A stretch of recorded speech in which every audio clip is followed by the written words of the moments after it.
This is KGW News at Sunrise. Good morning. Thank you so much for getting up with us on this Saturday morning. I'm Christine Pitawanich. This morning on Sunrise, another casualty of the walkouts in Salem. Why families caring for their children with disabilities are worried the gridlock means help may not be coming. Plus, good news from crews fighting an early season wildfire in Clackamas County. An update on their progress containing the flames. But before we get to all that, let's take a quick look at our forecast today with Chris McGinnis. Good morning. Do you like sunshine? Of course I do. How about 15 and a half hours of sunshine? Let's do it. We got it. Check this out. This is the live look right now from our Wells Fargo sky camera. Hardly?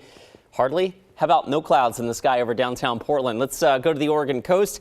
The live look from the Chinook Winds Casino Resort camera in Lincoln City. Check that out. Just a little bit of mist in the air. Otherwise, a beautiful morning along the central Oregon coast, and we'll take you out to the gorge. This is the east end of the gorge from the Dalles, from Oregon's Veterans Home in the Dalles. Our camera pointed back towards Mount Hood. Looking gorgeous this morning, and once again, not a cloud in the sky out there as well.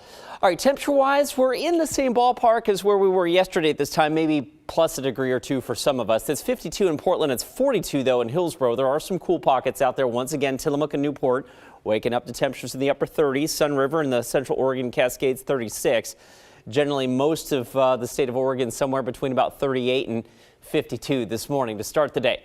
All right, big perspective here across the region. We've got a couple sprinkles across far eastern Oregon. Most of the state, though, is high and dry. And one thing I'm watching for later today and tonight is this band of cloud cover offshore. That will probably kick up the marine layer and some gusty winds a little bit later tonight. But in terms of today, it is all sunshine all the time. Temperatures pushing to near 70 degrees by lunchtime. And we get up to near 80 degrees this afternoon, maybe a smidge cooler. But Christine, our weekend forecast is looking awesome. Yeah, it looks beautiful. Okay, thanks, Chris. The Republican walkout in Salem continued into its fifth week, and many bills are on hold, one of which many parents say would renew a lifeline that's allowed them to care for their severely disabled children. Our Alma McCarty spoke with parents who say they're in crisis and are hoping for change. Across the state of Oregon, many families struggled during the pandemic. You never look at COVID like it's a blessing, but it was a blessing for parents like us. But for those whose children have serious disabilities and medical needs, the global standstill and public health emergency provided a silver lining, an option for parents to be paid through Medicaid to be their children's caregivers. If there was anything to come out of COVID, it was a nationwide mandate that said to the states, hey, you have the opportunity now. Parents like Lynn Godfrey welcomed the opportunity. Her daughter Miley has a genetic disorder called Angelman syndrome. It really, really does make a difference. I mean, quality of life for our children. They're happier, they're less sick. Hi, Lucas. Maria and Aaron Jolly also took part. We are glad that we have him. For their son, 6-year-old Lucas, who has a seizure disorder. There's no cure, and it's going to get worse as he gets older.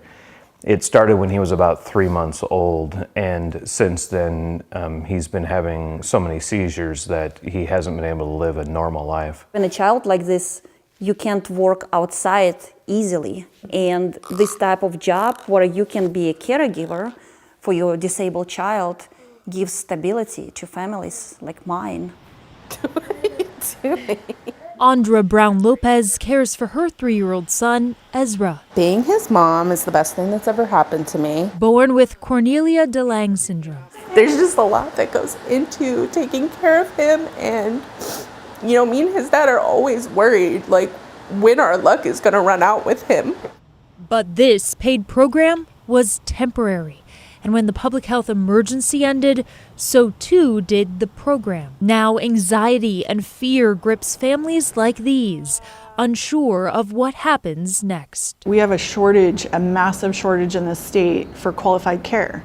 And every one of these children require a lot of care. It's not that I don't want to work, it's that I literally can't. At the end of the day, he's the most important thing a job can replace employees, and they do often. I can't replace my son. Not only is there no caregiver to hire, but we're also going to have to take time away from work to be able to be here to care for our son's needs. It's just really challenging.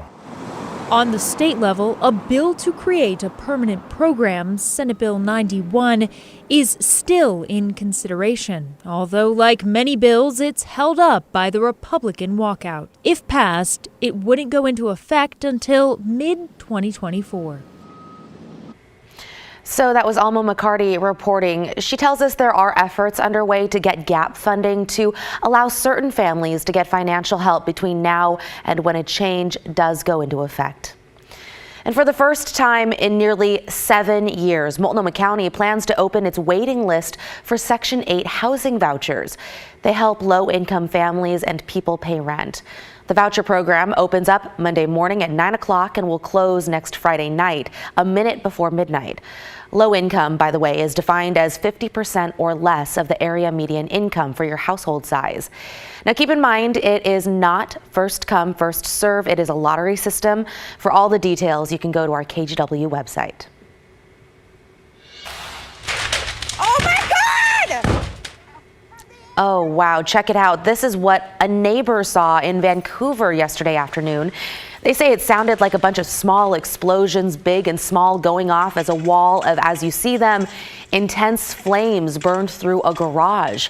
Firefighters say the detached garage caught fire on P Street and East 32nd, but they were able to keep the flames from spreading to the house itself. While no neighboring homes were damaged, people in the area described a really chaotic scene. Thought he was lighting off fireworks. I went out. The fence had blew up. The roof was off. It was on fire. It was just, it was crazy. It was crazy. It looked like out of a movie scene, honestly. It was just flames. You can feel the heat rushing, just debris flying out through the air. It was not a fun time. Investigators have not confirmed if fireworks or something else blew up, but we know both Vancouver police and the ATF are looking into it. Officials say one man was hurt and taken to the hospital with serious injuries. In Clackamas County, crews have made significant progress fighting an early season wildfire. The Department of Forestry says the fire near Beaver Creek is now 90% contained. Teams will be swapped out today to finish the job. Our Mike Benner got a glimpse of the work going on near the front lines. What you're looking at here is a more than 30-acre wildfire burning in rural Clackamas County, near the corner of Upper Highland and Lower Highland Roads in Beaver Creek, to be exact. The fire started Thursday, and since then, it's moved into a little bit of timber and small trees. We can tell you that both firefighters and crews from a correctional facility spent a lot of Friday putting a fire line around the flames. While so far successful, fire crews are worried about the months ahead. May was hot and dry, but in all likelihood, conditions will worsen as summer sets in.